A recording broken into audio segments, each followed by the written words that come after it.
of the biggest little television studio this side of Burbank. It's the Late Late Show with Craig Kilborn. Ladies and gentlemen, Craig Kilborn.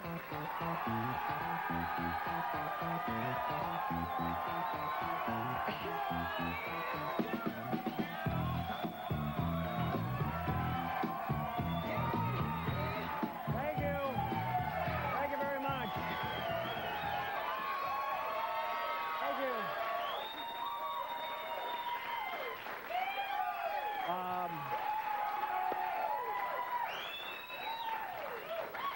Welcome to your Late Late Show. My name is Craigers, and driving onto the lot this morning, the lovely CBS lot, and we have the speed bumps there, and I go over a speed bump, and it makes a weird sound.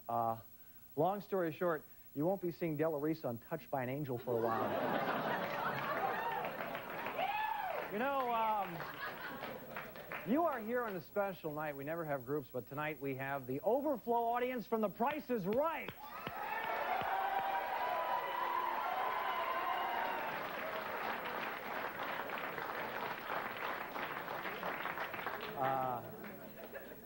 Question, you guys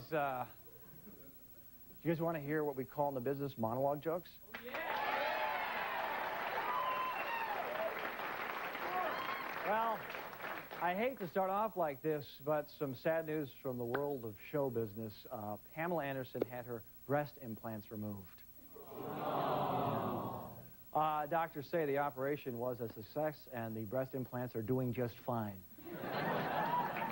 Reached for comment. The implant said, quote, "We're going to miss being stared at." Monologue jokes. These are great.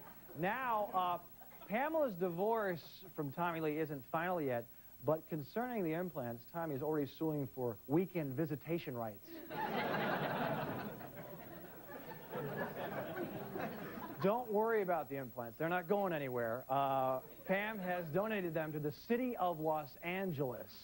And next season will be the home of the new NFL franchise. You love the monologue joke. Actually, I was kidding. The truth is the implants have a new development deal with Fox. Okay. Now, I'm going to show a little range in my joke telling, okay? It's not just a preoccupation with breasts. Some cultural news now. Yesterday, the Pulitzer Prize was announced in literature, and the award for Best Nonfiction Book went to A. Scott Berg for his biography of Charles Lindbergh, published by Doubleday, I'm sorry.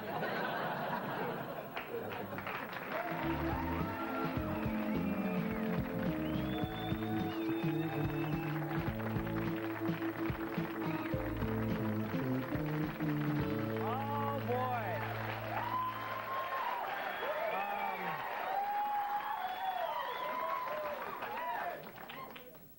Welcome. Very excited about the show. By the way, I'm new in town and I'm meeting people, and I go out after the shows, and last night, Bob Barker invited me over to his house. Beautiful Spanish-style cabana up in the hills, and we're having drinks with some friends, and all of a sudden I have to go use the little talk show host room. Bobby tells me where it is, upstairs to the left. I'm in there, and I realize my head is pounding.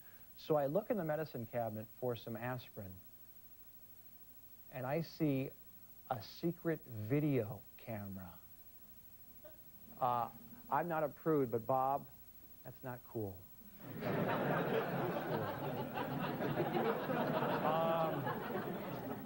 It's the #2 movie, I think, in the country. It's called Never Been Kissed. Drew Barrymore is here tonight.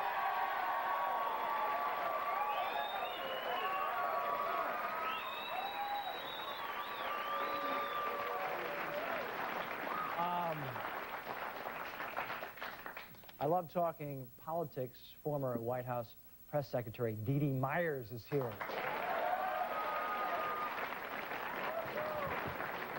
And also joining us tonight from the Johns Hopkins School of Medicine, Dr. William Wu over there in our what we call our mudroom. Hi, Doctor. Big hand for him.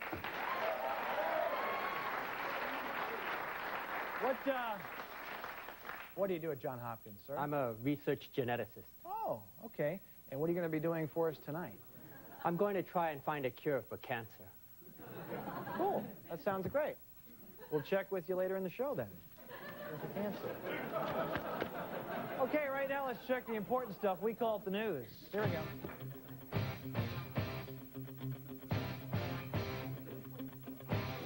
In the News is brought to you by Rent-A-Grandpa Incorporated. When you need a grandpa and you need one fast, call Rent-A-Grandpa. Visa and MasterCard accepted. Our top story tonight, yet again, the ongoing crisis in Kosovo. Yeah, I know. It's not something I'm excited about either, but it can't all be Pam Anderson material. We interrupt In the News to bring you a Late Late Show special report. Hey, check this out. Not guilty murderer O.J. Simpson claims that he was confronted by an armed gunman in a golf course parking lot. O.J. struggled with the man and even cut himself on the man's gun. After the attack, O.J. had this to say. Guy has you on a gun and try to get you to go with him. Yeah, I think it's a little scary. Of course, not as scary as being a mugger and suddenly realizing, oh my God, I'm trying to mug O.J. Simpson.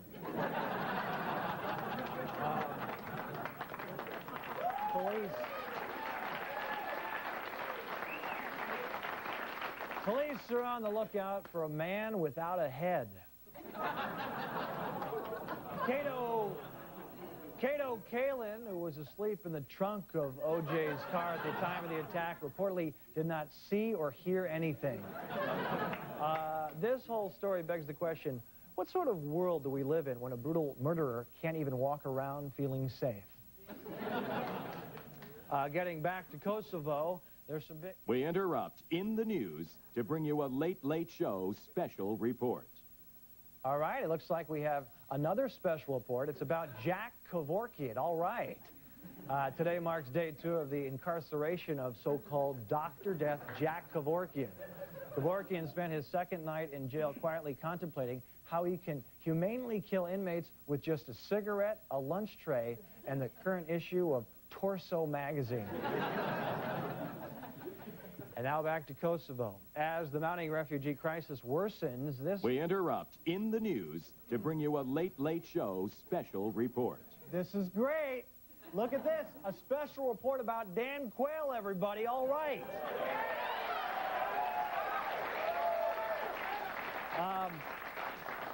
Speaking at his old high school in Indiana, one-time Vice President Dan Quayle announced his intention to run for President of the U.S. in the year 2000. I officially announce the Exploratory Committee for President of the United States. It didn't take Quayle long to make his first major campaign blunder. Just hours later, he announced that he'd selected as his running mate former Vice President Dan Quayle. When asked how he would handle the complex issue of campaign finance reform, Quayle paused uncomfortably and said, hey, did you hear somebody tried to mug O.J.? Look at these stories today. Pam Anderson, O.J. Simpson, Kevorkian, Dan Quayle. I just want to say thank you, late night talk show God. Thank you, thank you. All right, I guess the Kosovo jokes are going to have to wait. It was a rockin' good time at the Beacon Theater in New York City last night at the VH1 Divas concert. Performing with the Divas was none other than British pop sensation Elton John. Wait a minute. Why was Elton there? I mean, he's a guy, not a diva. I don't get it. Here we see all the night's performers, Tina Turner, Leanne Rimes, Brandy, Whitney Houston, Cher, and Elton John. And while they all have different singing styles, influences, and fans, they all share one thing in common. They all love to sniff pickle.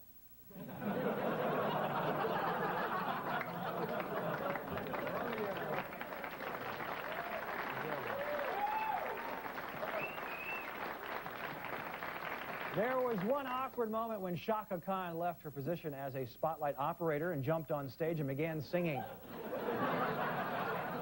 Another crisis was narrowly averted when Cher appeared on stage.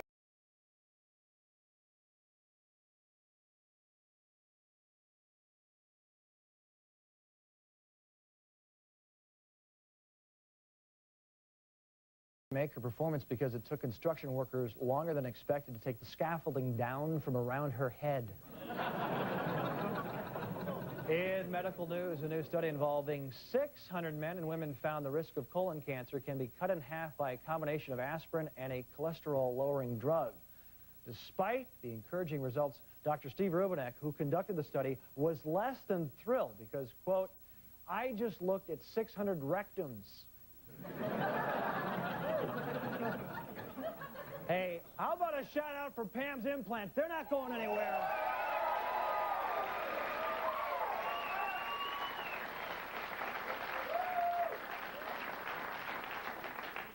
Finally, Jean Vanderpyle, the woman who supplied the voice to the cartoon character Wilma Flintstone, has died. Apparently, Vanderpyle was killed in a car accident when her husband put a giant tray of ribs on one side of the car, causing it to flip over and crush everyone. Jean was 1,267 years of age. There's your news, everybody.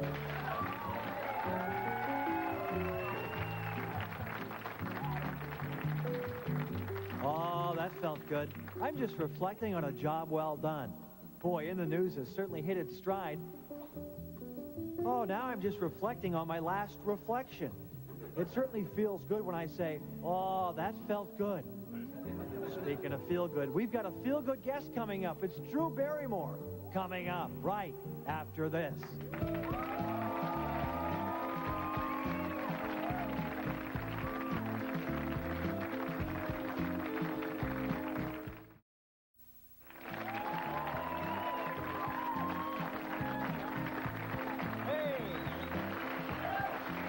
Doctor, welcome back. Dr. Wu, how are we doing? Anything? It's coming along. It's coming along?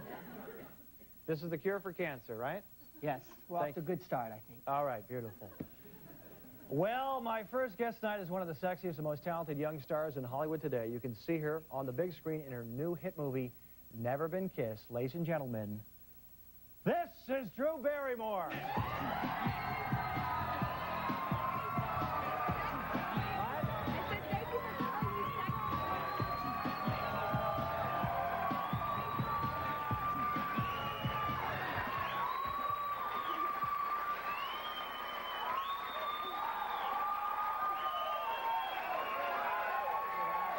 I love you.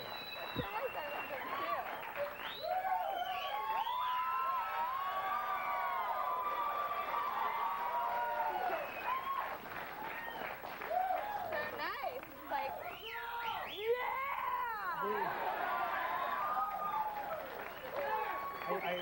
I don't want to ruin the moment, but again, this is the leftover audience from The Price is Right, so they... What are they? I will bet I'm with you guys because I love that show. I, like, lived for that show Really? when I was a kid. Do you notice that at the end of every single show, your pal, Bob Barker, says to spay and neuter your pet? Yeah. He's never not said that, which Yeah. I always try to flick it off before he says it. That's the thing. I'm trying to beat him up. I like when they overbid and they get all upset, you know? Yeah. No, it's so great. And, like, the gifts, you know, people are just so... They only want the car. You know, everything Greedy. else is such They're a greedy. letdown to They're them. greedy. Why not take the trip down to, you know, Well, that's like Tijuana? sort of in the showcase. Right, isn't that? That's like if you get to the showcase showdown. You know why they don't take a trip? Because none of them are married. They're all single people. They have no life. Well, I'm single and I travel, so. Oh, well, you're a star. No. You know what else? What does that have to do with it? You know what else? Drew is a producer Yeah, of the new movie. Yeah. You're in it, and you also produced it. yeah. And I don't know if I'm a star. That word sounds too big. Okay. You're a little actress that they, Yes. they scream for 5 minutes when you come out. That's what you, how is it producing? What kind of producer are you? I mean, are you throwing coffee cups, or are you kind of nurturing with the actors? Definitely nurturing with the actors. I wish if I was, like, you know, really quick on my feet, I'd go with the coffee cup scenario, but I would just probably end up confusing myself and everyone else. But I'm not.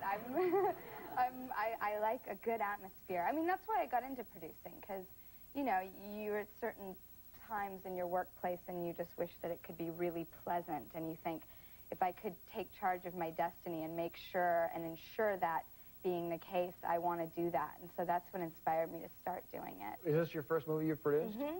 Yeah. Yeah, it's the first one from our company, too, with my partner, You have Nancy your own company? Javonen. Yeah. My partner, Nancy Javonen, who rocks. She is... I wouldn't do this without her. I think sometimes you need a partner, you know? They motivate you, they inspire you. Like a lot of writers I know really like to work with a partner. If you're taking a trip to Tijuana, it's good to have a partner. Because you don't want to travel alone. Oh, my God. One time I went to Tijuana and...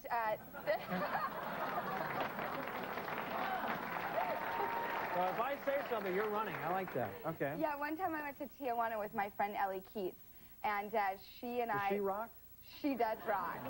And she rocks so hard. Right. And she calls me Parakeet. Ellie Parakeet? I don't know. Anyway, so her and I went down there, and we didn't realize that there were elections going on. So we pulled into the border, and it was like an 8-hour wait to get out of the border.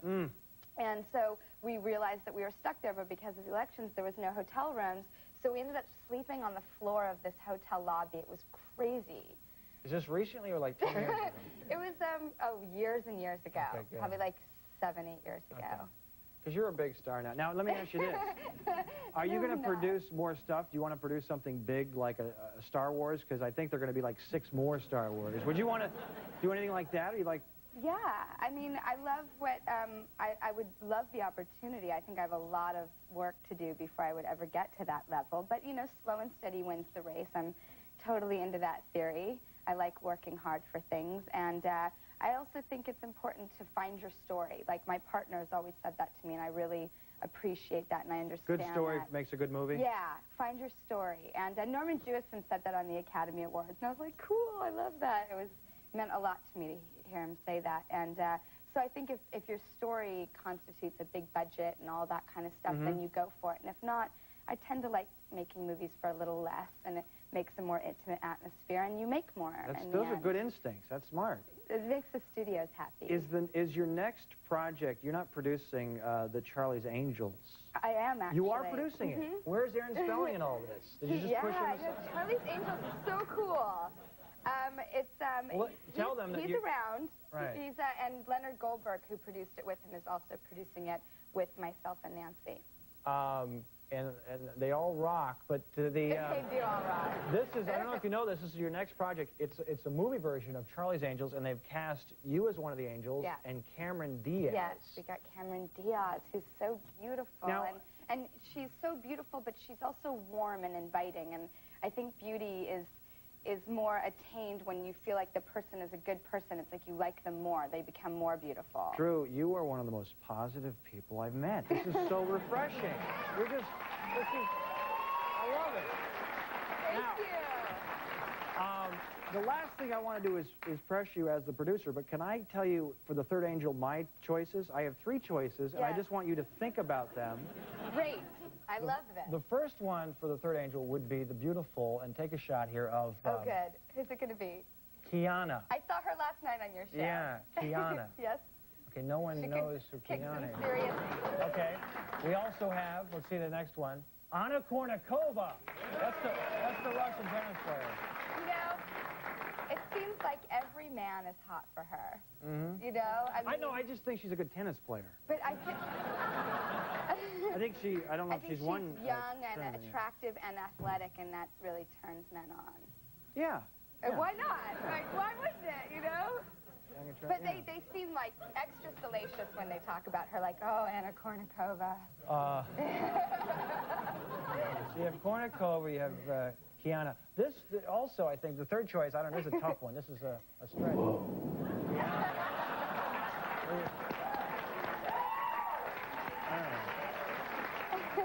So, Aaron Spelling is not producing too much of it? No, not too much, but he is around, and we're, you know, consulting him. But mostly, I think Leonard is sort of taking over the show. Do they have the little box where the guy speaks, Charlie speaks? Yes, we don't have it yet. I'm sure they have the original. But it's good we go to Leonard for, like, How can you start shooting it if you don't have it yet?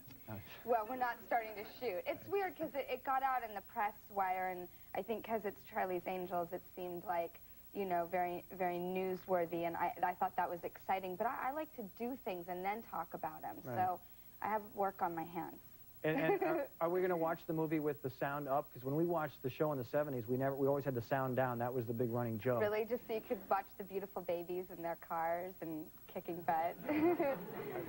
Pharaoh is great. You should bring Pharaoh in the movie. Yeah, I know. We've been talking a lot about, like, who would be so gracious as to be in the movie. Have her play somebody's mom or something. Mm-hmm.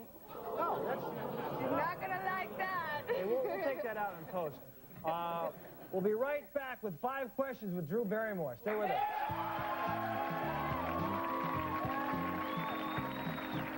And now, tonight's Late Late Show trivia question. The most satisfying thing in life is A, happiness, B, love, C, health, or D, success. The answer when we return.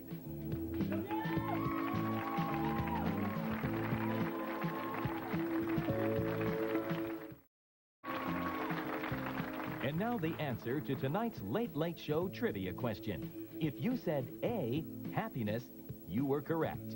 Here once again, Craig Kilborn. Welcome back to Positive Reinforcement with Drew Barrymore. I know, I was just about to be like, I agree with the happiness thing. Like, God, I'm going to make you vomit. No, that's okay. Now, the movie is #2 in the country, Never Been Kissed, and it deals with high school. Yeah, it's an adult's perspective looking back into it, though.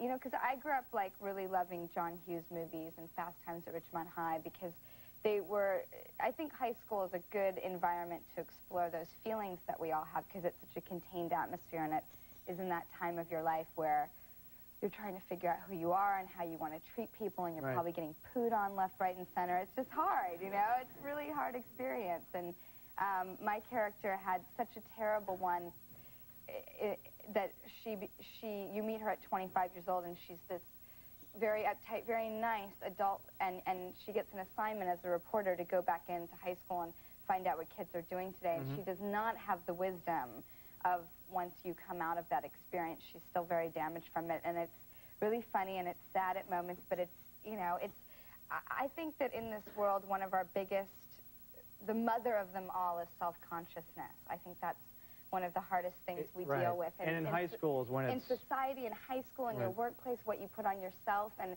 so I love anything that sort of takes self-consciousness and, like, screams at it. Now, high school for you was not, like a lot of us, was not the greatest experience. You know how they always would say high school is the best time of your life? I actually am having more fun now than I did when I was in high school. Yeah, some people do. They really had a great experience. But you were a little, you know, this is what I heard. You wanted to be a cheerleader and you didn't make the team. Yeah, oh no, I didn't even, like, get to try out for the team. They were like, listen, dumpling, you're out of here. And I was like, I was like this crazy little, like, you walked in for tryouts, and did you get to do a cheer? Well, no, I mean, they didn't want me anywhere near it, but one of the girls on the squad was really nice. There was about 5 of them, and she would let me stand on the end of them and practice with them. Of course, I didn't get to do it with them, but she let me practice, and then this one girl who was in line who was just, oh, you know the words. I mean, she was just awful. I think we've all heard those. Yeah, exactly, and she just looked at me in front of everyone. She was like, you cannot do this. You are ridiculous. You're making us look bad. And I was like, oh my God. And I, like, went around the corner and I was like, oh my God, I'm so humiliated. This was so embarrassing. Not only do I feel like crap, but all those other girls must just think I'm so lame. But I was like, you know what? That's a good reminder that if I ever want to be rude in this world, I'm going to think of this moment and never be that way. Drew, I have some great news for you. We have gotten together, and we now present, to help everyone, to help Drew. The Late Late Show presents Helping to Heal the High School Hurt. Tonight, Drew Barrymore. Drew, Right. you weren't a cheerleader in high school, but hope this heals the hurt. That's for you. That's for you, a cheerleader. Did I get to keep this? So cool. Makes me like, Oh, my goodness. You're our cheerleader. We'll show them. this is so great. I did not know this was going to happen. This is what we very call exciting. a surprise. Look at her now. All right.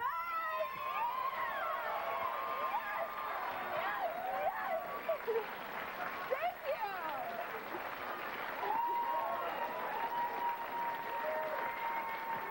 You're good. Now, wait a second.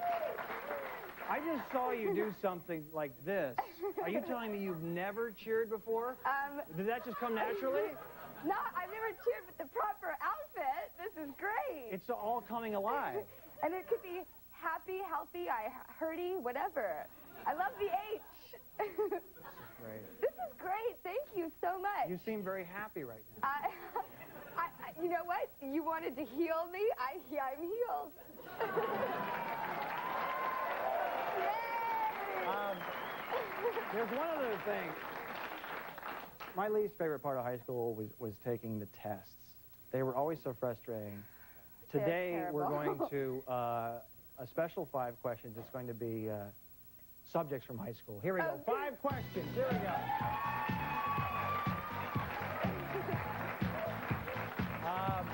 We always start with geography, okay? Okay. Name a continent that ends with the letter A. A continent that ends with the... Canada?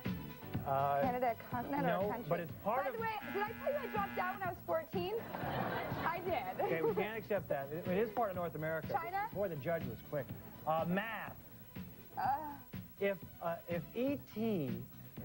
phones home at $10 a minute and he talks for 12 minutes, how much does that call cost? 1,200?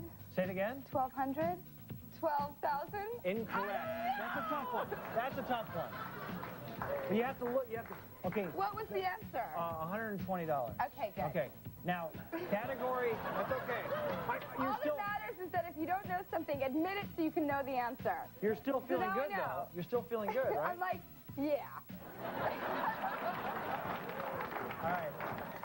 Category is history. Thank you! I have skills in this world. This just isn't one of them. History. Yeah. Which one of the following did not sign the Declaration of Independence? A, George Washington, B, John Hancock, or C, Ben Franklin? George Washington? I didn't hear you? George Washington? That is correct.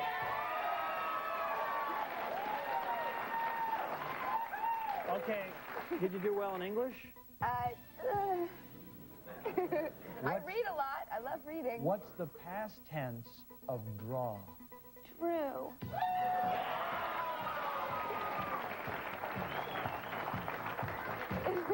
I don't get this one. This is phys ed. Okay. Finally, can you touch your elbows behind your back?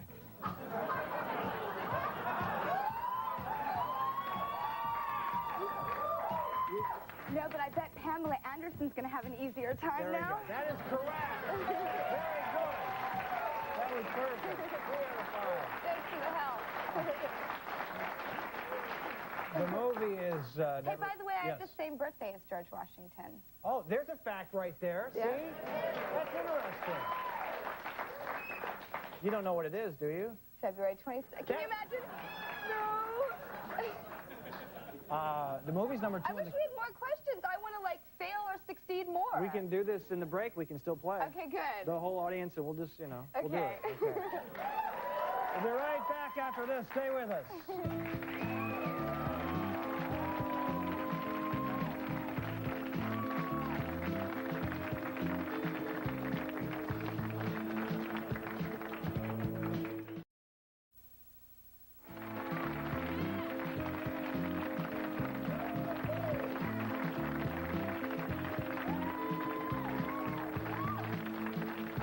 Welcome back. Was she delightful or what? Wow. That was great. Let's check in with the doctor from Johns Hopkins School of Medicine. Dr. Wu, how is the cure for cancer coming? Okay. It's going okay, Craig. Is it? Are we close?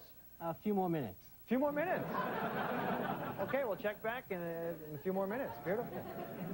Right now, let us take a moment for us.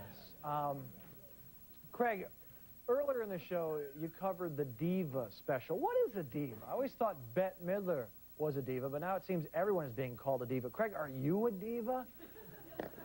A lot of questions. The term is being used much too freely these days. Let's look it up in the dictionary and see what it says and just learn what the word is. That's what I say.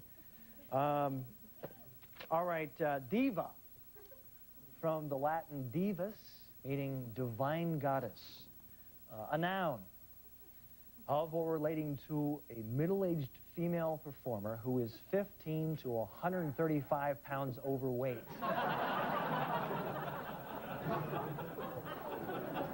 The second definition, a Rubenesque woman who spends most of the year dormant on the couch, building up the junk in the trunk, before emerging once every spring to delight her gay audience by hitting a high note for much too long. Third definition, see a 5-pound ham packed into a 3-pound can.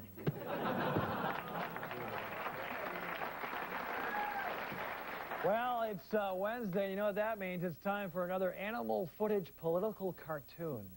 Okay, here the monkey represents NATO, and who's that he sees in the mirror? Of course, his reflection, Slobodan Milosevic. Finally, in frustration, the monkey hits the glass mirror, which represents international aid agencies. Now here the river is also NATO, but the three fish are NATO before each of the three major post-war crises: the Korean War, the Vietnam War, and the Arab oil embargo. Those fish just can't seem to get out of there. Okay, now get this. The panda bear is NATO, and the tree is a panda bear. Get it? And finally, there's no more apt analogy to the current world situation than a Tomahawk cruise missile happily juggling NATO. Ignorance is most certainly bliss. And we'll be right back with Dee Dee Myers. Stay with us.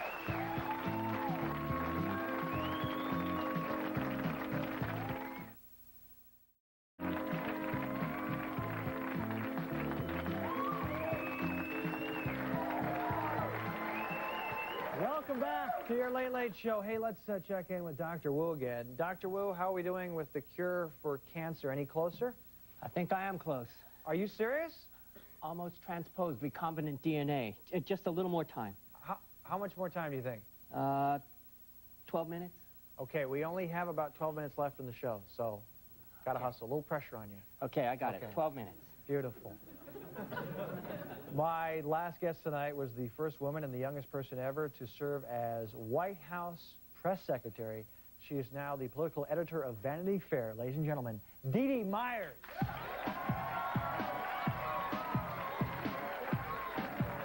Like I said,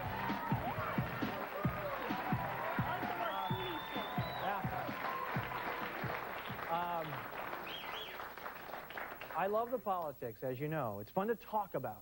You do it for a living. Yeah. I think we should just bring back Drew for another segment. No. I mean, yes and no. I mean, Okay, we'll talk politics. too much of a good thing. This is going to be interesting because what does this mean? President Clinton has been cited for contempt of court. He's Oh, well, the judge was very unhappy with the fact that she thinks he went into her courtroom and basically said Monica was having sex, but I wasn't, which the judge interpreted as being a lie. He was lying. He was lying. Now, explain to the novice that there's a criminal case, there's a civil case. Which case is this? And Right, this was in the Paula Jones case, the president, which was the genesis of all the problems he had over the course of the last 15 months. He was deposed as part of that case and was told by the judge that he had to answer questions, not only about his relationship with Paula Jones, but about his relationship with other women, and they asked him about Monica Lewinsky, and he was surprised by the specificity of their questions and didn't exactly tell the whole truth, nothing but the truth. Right. So, you know, I think it's fairly rare for judges to cite people in civil cases for contempt, but she was so struck by the fact that he went to great degrees to obscure the truth and the fact that he is the president and ought to be held to a fairly high standard. So they've cited him for basically being a liar. You can't, when you're under oath, you're supposed to tell the truth. It's one of the pillars of our, you know, of our society based on the rule of law. Will the court or a judge ever, you know, cite him for being a horn dog? Is that ever going to happen? Or I think she's researching her legal precedent to see if she can figure out a way to do that. Yeah, but you know, he's gonna have to pay all of the costs that the Jones lawyers incurred for everything that came after that. So that could end up being a lot of money on top of the millions he already owes in legal bills. When's he going to jail? How is history going to judge him as a president? That's a good question, Thank you. I just asked a good question, everybody.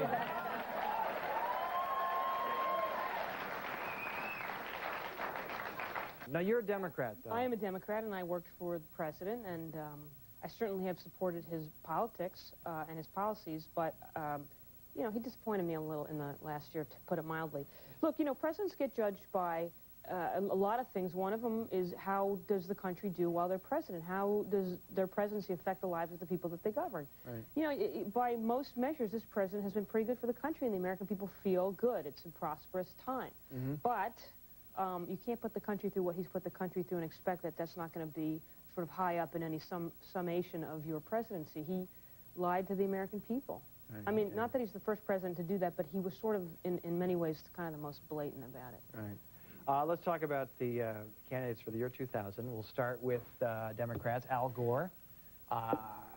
He said he invented the internet. I knew this, yeah. And I think what he meant to say was he had America online. I think is what he.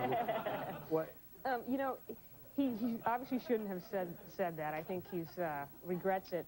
He did say, though, you know, in his own defense, and I give him credit for this, he admitted that he was tired at the time. He'd been up late the night before inventing the camcorder. That was a line he actually used. So he tried to at least diffuse it with a little, he has a sense of humor about it, and he did poke fun at himself. And he has been a great supporter of, he's the first person that I know who ever, like, knew what the internet was. When, you know, because it wasn't that long ago that, I mean, I know what it is now. Okay, I'm not the most cutting-edge technological person, but he really deserves a lot of credit for helping to foster the internet. The fact that he's one of the first person that you know. Well, yeah, I guess that's not a very good standard. That's what you're trying to get at. So, speaking of charisma with Al Gore, Bill Bradley, Senator Bill Bradley. They're neck and neck in the charisma campaign. Could we get a better picture of his double chin next time? Let's see that again. I mean, that's too bad. He's a former ball player. Why do we have to use that one? And not just a former ball player, but one of the greatest college players of all time. One of the greatest college players. Yeah, and a great pro, too. But a decent pro, won a couple. Bill Bradley. Yeah. But, you know, he's a very thoughtful guy. He's written a lot of interesting books. He's just not going to electrify anybody on the stump. Okay. And, you know, I think every campaign gets a challenger. Al Gore is by far the front runner. It's hard to imagine without a huge mistake that he's not going to win the nomination. But Bill Bradley's there. If Gore stumbles or if something goes wrong, he may emerge as a serious challenger. For the Republicans, is it going to be George? Oh, Dan Quayle. You like Dan? I love Dan Quayle. Oh, because you're a Democrat. You're laughing. Obviously. You're laughing at Dan. Right. What's he going to do? How much money is he going to lose before he pulls out? You know, he actually can raise money. He can't raise as much as, say, George W. Bush is raising, but he'll raise enough money to sustain his campaign.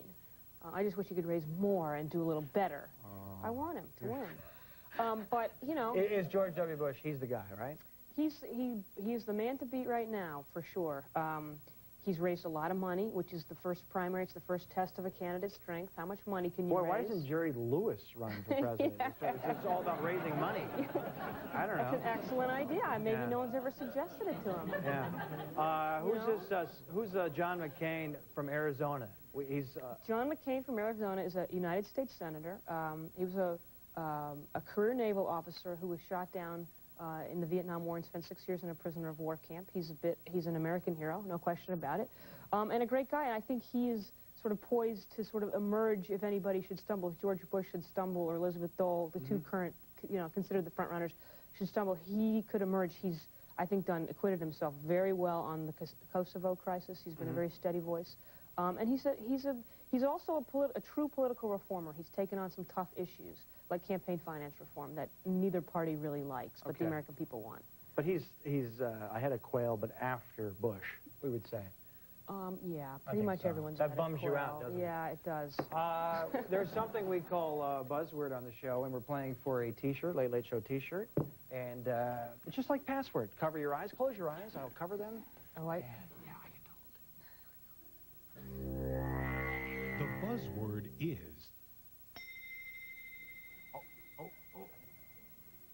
Okay. You ready? This is for a... Boy, the stakes are high here. Pressure's on.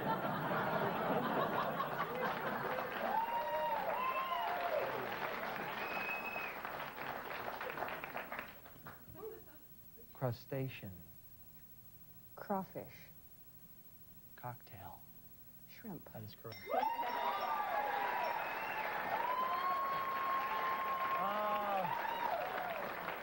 Her name is Dee Dee Myers. She's voting for Dan Quayle. We'll be right back after this. Big hand.